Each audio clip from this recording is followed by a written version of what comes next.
ನಮಸ್ತೆ ವೀಕ್ಷಕರೇ, Kumar news one Kannada ಚಾನಲ್ಗೆ ಮತ್ತೆ ನಿಮ್ಮೆಲ್ಲರಿಗೂ ಸ್ವಾಗತ. ಮೂಡ ಹಗರಣದಿಂದ ಸಿಲುಕಿಕೊಂಡಿರುವ ಸಿಎಂ ಸಿದ್ದರಾಮಯ್ಯಗೆ ಮತ್ತೊಂದು ಸಂಕಷ್ಟ ಎದುರಾಗಿದೆ ಅಂತಲೇ ಹೇಳ್ಬೋದು.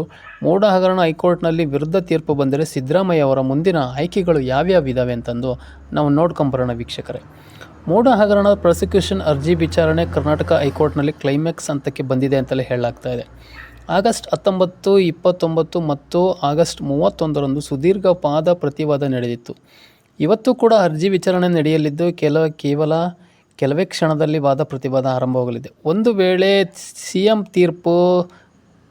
ವಿರುದ್ಧ ತೀರ್ಪು ಬಂದರೆ ಅವರ ಮುಂದಿರುವ ಆಯ್ಕೆಗಳನ್ನು ನಾವು ಯಾವ್ಯಾವ ಇದೆ ಅಂತಂದು ಇಲ್ಲಿ ಗಮನಿಸೋ ವಿಷಯ.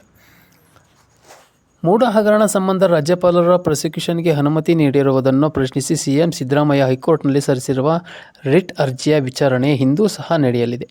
ಈಗಾಗಲೇ 2-3 ದಿನಗಳಲ್ಲಿ ವಿಚಾರಣೆ ನಡೆದಿದ್ದು ಸುದೀರ್ಘ ವಾದ ಪ್ರತಿವಾದವನ್ನು ನ್ಯಾಯಪೀಠ ಆಲಿಸಲಿದೆ. ಒಂದು ವೇಳೆ ಸಿಎಂ ಪರ ತೀರ್ಪು ಬಂದರೆ ಬೀಸುವ ದೊಣ್ಣೆಯಿಂದ ಅವರು ಮತ್ತಷ್ಟು ದಿನ ಪಾರಾಗಬಹುದು. ಪ್ರಾಸಿಕ್ಯೂಷನ್ನಿಂದ ಕುಗ್ಗಿರುವ ಸಿದ್ದರಾಮಯ್ಯಗೆ ಆನೆ ಬಲ ಬಂದಂತಾಗಲಿದೆ. ಕಾಂಗ್ರೆಸ್ ಮತ್ತು ರಾಜ್ಯ ಸರ್ಕಾರಕ್ಕೆ ನೈತಿಕ ಶಕ್ತಿ ಸಿಗಲಿದೆ. ಶಾಸಕರು, ಸಚಿವರು ಮತ್ತು ಕಾರ್ಯಕರ್ತರಲ್ಲಿ ಆತ್ಮವಿಶ್ವಾಸ ಕೂಡ ಹೆಚ್ಚಾಗಲಿದೆ ಅಂತಲೇ ಹೇಳಲಾಗ್ತಾ ಇದೆ. ಅಲ್ಲದೆ ರಾಜಕೀಯವಾಗಿ ಸಿಎಂ ಮತ್ತಷ್ಟು ಬಲಿಷ್ಠವಾಗಲಿದ್ದಾರೆ. ಸಿಎಂ ಮತ್ತು ಸರ್ಕಾರದ ವಿರುದ್ಧ ಹೋರಾಟ ನಡೆಸುತ್ತಿರುವ ಬಿಜೆಪಿಗೆ ಕಾನೂನು ಮೂಲಕವೇ ತಿರುಗೇಟು ಕೊಟ್ಟಂತಾಗುತ್ತದೆ ಅಂತಂದು ಸಹ ಹೇಳಲಾಗ್ತಾ ಇದೆ. ಆದರೆ ಸಿದ್ದರಾಮಯ್ಯ ವಿರುದ್ಧದ ಹೈಕೋರ್ಟ್ನ ಆದೇಶ ಬಂದರೆ ಅವರಿಗೆ ಸಂಕಷ್ಟ ಎದುರಾಗೋದು. ಸಿದ್ದರಾಮಯ್ಯ ವಿರುದ್ಧವಾಗಿ ಹೈಕೋರ್ಟ್ ಆದೇಶ ಬಂದರೆ ಅವರಿಗೆ ಸಂಕಷ್ಟ ಎದುರಾಗೋದು ನಿಶ್ಚಿತ. ಹೀಗಿದ್ದಾಗ ಅವರ ಮುಂದಿರುವ ಹಲವು ಆಯ್ಕೆಗಳನ್ನು ನಾವು ಇಲ್ಲಿ ನೋಡಬೇಕಾಗ್ತದೆ. ರಾಜ್ಯಪಾಲರು ಪ್ರಾಸಿಕ್ಯೂಷನ್ಗೆ ಪರ ಹೈಕೋರ್ಟ್ ಆದೇಶ ನೀಡಿದರೆ ತನಿಖೆಗೆ ಅವಕಾಶ ಸಿಕ್ಕಂತಾಗುತ್ತದೆ. ಆಗ ತಕ್ಷಣವೇ ಸಿಎಂ ವಿರುದ್ಧ FIR ದಾಖಲಾಗುವ ಸಾಧ್ಯತೆ ಇದೆ. ಈ ವೇಳೆ ಸಿಎಂ ಸ್ಥಾನಕ್ಕೆ ರಾಜೀನಾಮೆ ಕೊಡಬಹುದು ಅಥವಾ ರಾಜೀನಾಮೆ ನೀಡದೇ ಕಾನೂನು ಹೋರಾಟ ಮುಂದುವರಿಸಬಹುದು. ಹೈಕೋರ್ಟ್ ಆದೇಶ ಪ್ರಶ್ನಿಸಿ ಸುಪ್ರೀಂ ಕೋರ್ಟ್ ಮೊರೆ ಹೋಗಲು ಅವಕಾಶ ಸಿದ್ದರಾಮಯ್ಯಗೆ ಇರುತ್ತದೆ. ಈ ಮೂಲಕ ರಾಜ್ಯಪಾಲರ ವಿರುದ್ಧ ಕಾನೂನು ಸಂಘರ್ಷ ಮುಂದುವರಿಯಲಿದೆ. ಜೊತೆಗೆ ರಾಜ್ಯಾದ್ಯಂತ ಮತ್ತೊಂದು ಸುತ್ತಿನ ಹೋರಾಟಕ್ಕೆ ಕರೆ ನೀಡಬಹುದು. ರಾಷ್ಟ್ರ ಮಟ್ಟದಲ್ಲಿ ಕಾಂಗ್ರೆಸ್ ಈ ವಿಚಾರ ಪ್ರಸ್ತಾಪಿಸಿ ಕೇಂದ್ರ ಸರ್ಕಾರ ರಾಜ್ಯಪಾಲರ ವಿರುದ್ಧ ರಾಜಕೀಯ ಹೋರಾಟ ಆರಂಭಿಸಬಹುದು ಅಂತಲೂ ಹೇಳಲಾಗ್ತಾ ಇದೆ.